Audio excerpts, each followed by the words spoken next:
How can you control the conversation in your own podcast, and why does it make a difference? This is a conversation that I had this week with a lady who's setting up her own podcast.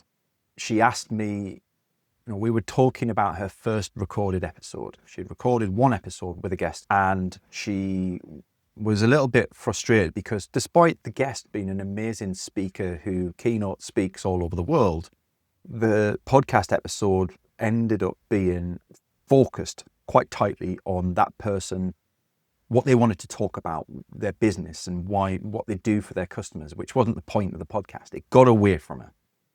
And I pointed out that the guest had taken control of that conversation rather than it being led by the host.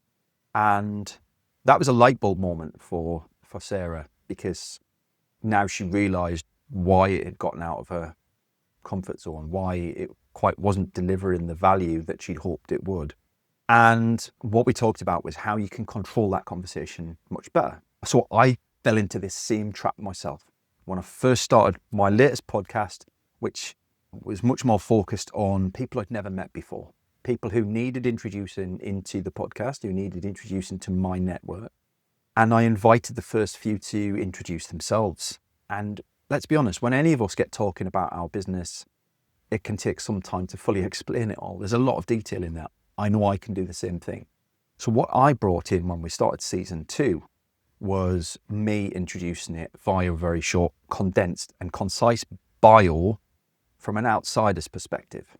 Because the real value of that guest, to themselves even, for their own appearance, isn't talking about their own business.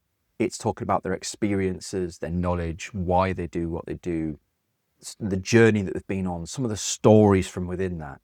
And that's what I wanted to unlock in our podcast. And when I explained that to Sarah, again, another light bulb moment, because it was obvious that was the solution. But it takes somebody to have made that mistake for you to be able to see it. And everybody makes different mistakes. There's tons and tons of mistakes to be made with podcasting. It's an ever-evolving journey. I still make mistakes now, but I do help guide my clients, my friends, my network through those mistakes so that they don't have to make them. And I think that's the beauty of that conversation today was, if you're planning to host a podcast, you're probably worried about how do I get a YouTube channel set up and what's my logo going to look like? When in actual fact, there's a whole other set of small challenges that appear in everyday conversations when you're talking about that podcast. And you need to be able to bounce ideas off people. And you should be talking about your podcast to your network, getting feedback from them, getting advice from them, telling them about the things that you were concerned about. Because there will be people amongst your network who've been through that process and know the answers. But exactly to that point today, if you want to stop your guests rambling on your podcast and talking about themselves too much, take it away from them. Give them that concise clarity. Let them see what that bio is going to look like in advance. You read that out. And then you jump straight into your first question, which leads the tone of the whole conversation. So tell me about X, Y, or Z.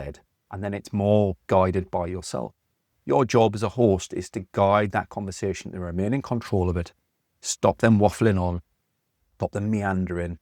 Or if they are meandering, choose whether it's an interesting direction or not to take, and either guide them back or expand on that new direction. Hope you find that useful in your own podcasts. Let me know if you put that into practice, you've experienced it, or maybe you've got a different way of solving that challenge. Let me know what it is. Always interested to hear more. Thank you for watching along with today's newsletter, and I will speak to you next week on the Content Classroom.